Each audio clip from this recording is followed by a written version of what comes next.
يا أيها الذين آمنوا قوا أنفسكم وأهليكم نارا. Bismillah, wassalatu wassalamu ala rasulillah wa ala alihi wa ashabihi wa wala.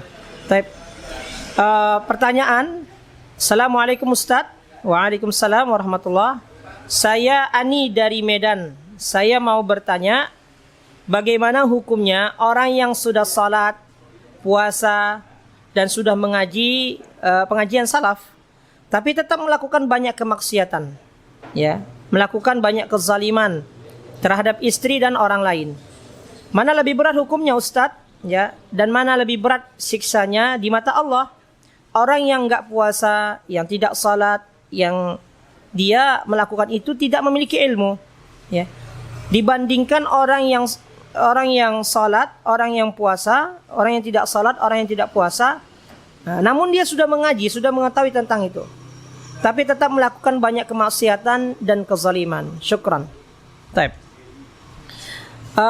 Ibu Ani yang dirahmati Allah Subhanahu wa taala, sebagaimana yang kita ketahui bahwa konsekuensi kita dari Allah, konsekuensi kita sebagai seorang hamba, ya, ketika kita tahu tentang sebuah ketaatan, ya, maka yang harus pada kita adalah mengamalkan dari apa yang kita ketahui.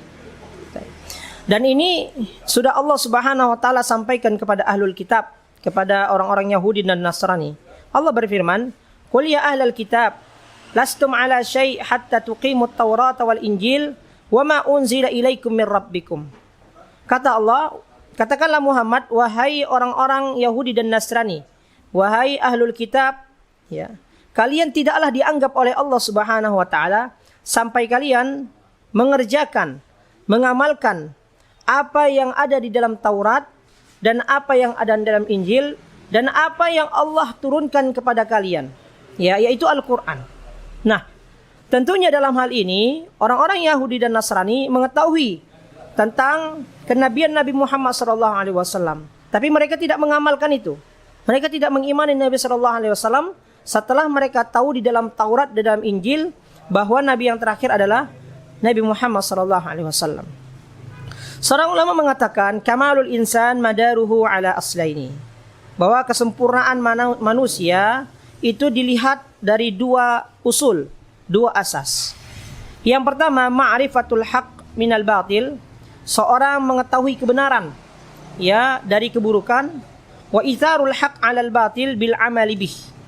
Kemudian dia mengamalkan apa yang dia tahu dari kebenaran, ya, dan dia jauhi kebatilan itu, kemaksiatan itu. Dan ini bentuk dari, ya, rasa takut kita kepada Allah Subhanahu wa taala ketika kita mengamalkan ilmu itu. Apa kata Allah? Innama yakhsyallaha min ibadihil ulama. Sesungguhnya orang yang paling takut kepada Allah adalah para ulama. Karena para ulama adalah mereka yang mengetahui kemudian mengamalkan. Maka jika kita ingin dianggap orang yang takut kepada Allah, atau kita ingin dianggap oleh Allah termasuk orang yang takut kepada Allah, maka amalkanlah apa yang kita ketahui. Maka tentunya dosa orang yang telah mengetahui kemaksiatan, namun dia melakukan kemaksiatan itu, jelas dosanya berlipat, lebih besar dosanya daripada orang yang melakukan kemaksiatan, ya, tanpa dia ketahui kemaksiatan itu. Namun, ya, ibu yang dirahmati Allah, ya, yang bertanya, kita perlu mengetahui bahwasannya para ulama, ya, dalam hal ini menjelaskan firman Allah Subhanahu wa taala dalam surat An-Nisa ayat ke-17. Innamat taubatu 'alallahi lilladina ya'maluna su'a bijahala. Sesungguhnya taubat di sisi Allah hanyalah taubat bagi orang-orang yang mengerjakan kejahatan lantaran kebodohan. Para ulama menafsirkan ayat ini dengan mengatakan bahwa semua dosa yang dilakukan hamba itu disebabkan karena kebodohannya. Maka termasuk dalam hal ini adalah orang yang telah mengaji, orang yang telah berilmu, ya, kemudian dia bermaksiat, dia tetap dianggap bodoh oleh syariat kita. Ya, bodoh apa? Bodoh karena hilangnya keimanannya, Bodoh karena apa? Karena hilangnya pengawasan dirinya, ya. Dia merasa tidak diawasi oleh Allah Subhanahu wa taala. Oleh karena itu, seorang ulama Mujahid bin Jabar mengatakan, "Lilladina ya'maluna su'a bijahala, qal kullu man 'asa rabbah fahuwa jahil hatta yanzi'a an ma'siyatih."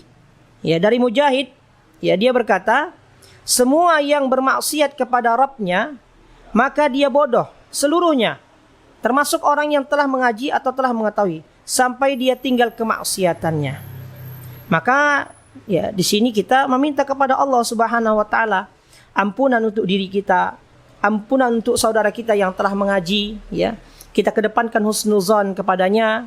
Bisa jadi ya dia tidak mengetahui banyak tentang akibat dari yang dia lakukan. Karena biasanya seorang tetap melakukan kemaksiatan itu karena dia tidak mengetahui akibat, ya, atau azab yang akan Allah timpakan kepadanya di akhirat. Maka Nabi SAW ya mengajarkan kita satu doa, Allahumma ghfir li khati'ati wa jahli wa israfi fi amri wa ma anta a'lamu bihi minni. Allahumma ghfir li jiddi wa hazli wa khata'i wa amdi wa kullu dhalika indi. Ya Allah, ampunilah kesalahanku, kejahilanku, sikapku yang melampaui batas dalam urusanku, dan segala hal yang engkau lebih mengetahui hal itu dari diriku. Semoga bermanfaat jawaban ini, ya, dan semoga Allah Subhanahu wa taala mengampuni ya kelalaian-kelalaian kita dari kewajiban atau dari keharaman yang kita lakukan. Barakallahu fikum, Allahu a'lam bissawab.